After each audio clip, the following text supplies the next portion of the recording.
Hi friends! This is a story of how me and my childhood best friend, who I've known for literally 20 plus years, went on our first trip together to Lisbon, Portugal.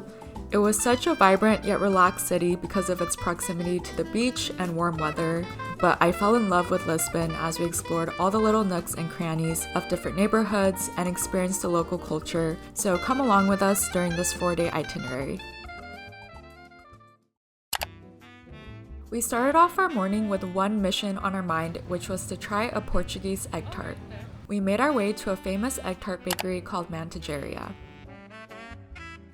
Guys, we are having our first meal in Portugal. Cheers!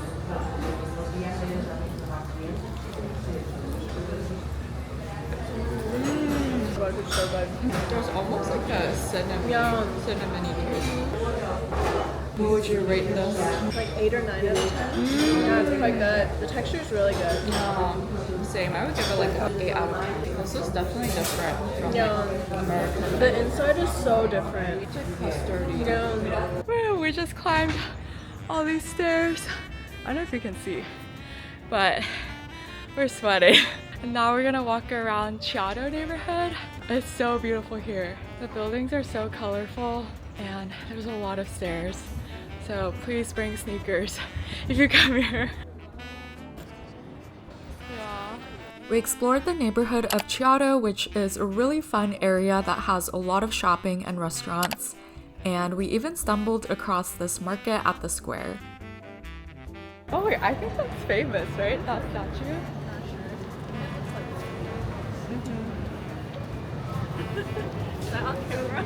Yeah. And then we headed to the ocean front, which honestly was probably one of my favorite areas of Lisbon to walk around. From here, you can see a beautiful view of the sea and the bridge. Afterwards, we headed to the next neighborhood, which was Alfama, and we stopped by a cafe chain called Copenhagen Coffee Lab. The vibes of this location were immaculate, especially the outdoor patio area.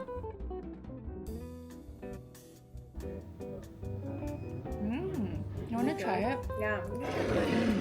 Yours is really good. Yeah, wait, this is good too. They're very fresh. Yeah. I feel like I'm in like a Korean cafe, low-key.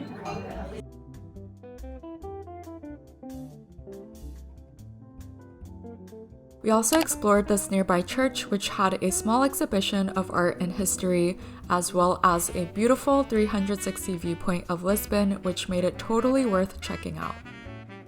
It's kind of anticlimactic.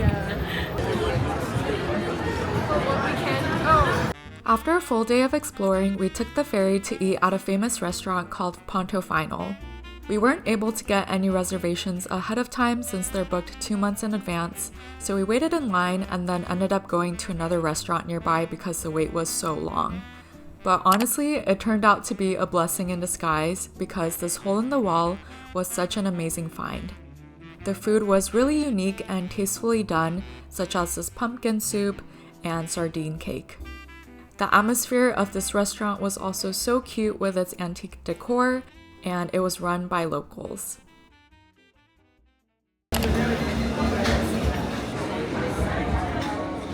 The next morning, we started our day with brunch at a cute cafe called COMOBÅ. I loved the interior vibes of this place, and their matcha latte was absolutely amazing. I was really intrigued by the matcha pancakes, so I got it, but unfortunately, I didn't really enjoy the taste.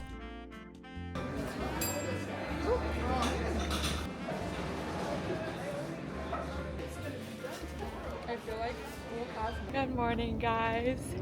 It is day 2 in Portugal and we are back.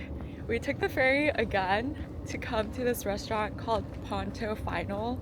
It's like super famous for being along this pier. We came here actually last night and the wait was crazy. Oh wait, big hole. The wait was crazy, so we ended up eating at a smaller restaurant, which was honestly still really good. But we came back for lunch hoping that the line would be shorter, so we'll see. We fortunately were able to be seated 10 minutes after the restaurant opened, waiting a total of 40 minutes in line, but we both agreed that it was totally worth it. We got a table right next to the waterfront, and it was an incredible experience being able to eat along the Portugal waters. The menu was pretty much all seafood, so I ended up ordering a grilled bass, which was delicious. I definitely think this restaurant is worth coming to, but I recommend either making a reservation ahead of time or coming at lunchtime. Afterwards, we came back to Lisbon to continue exploring the different neighborhoods and cafe hopping.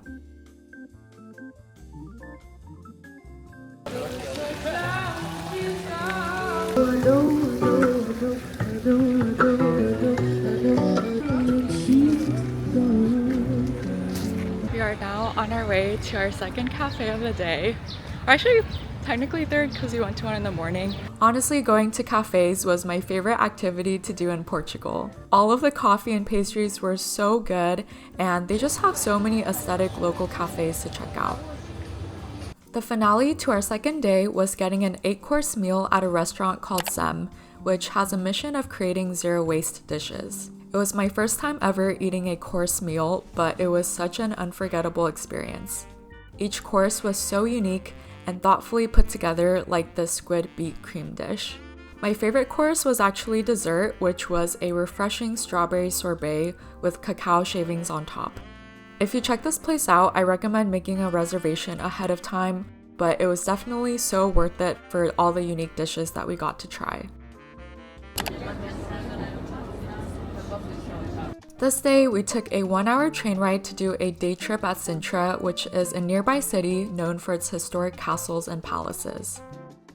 Our first stop was Pena Palace, which is this beautiful, colorful palace that reminded me of a Disney castle.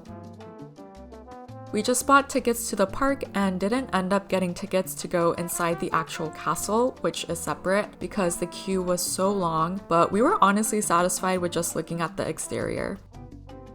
The gardens and parks outside the palace also had a lot to explore, so we just walked around for a couple hours.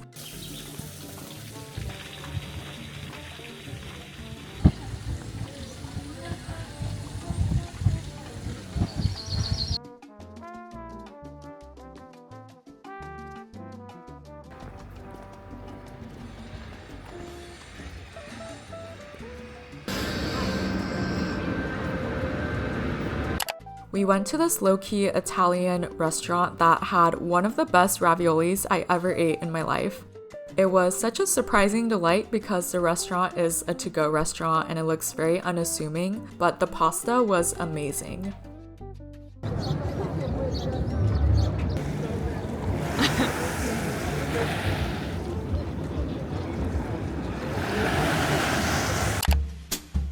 We started our last day with, of course, brunch again, and everything here was delicious, especially the French toast.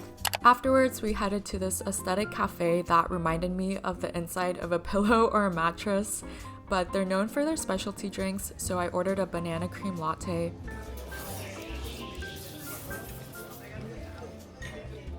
I feel like it doesn't taste that much like banana. Yeah.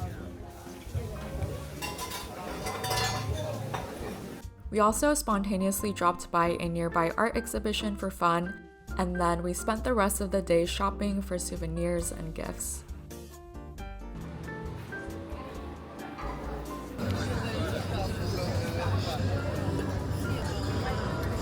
For dinner, we dropped by the Time Out Market, which is this huge indoor marketplace with lots of food and dessert options. It was packed with other tourists, so it definitely felt more like a tourist spot, but it was still a really cool experience.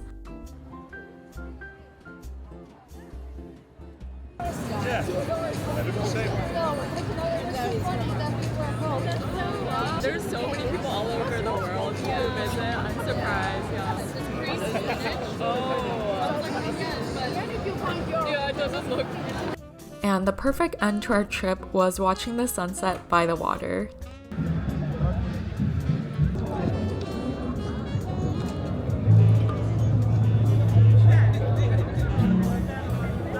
Lisbon was such an amazing city with its beautiful tile architecture and lively atmosphere, and I would definitely love to come here again.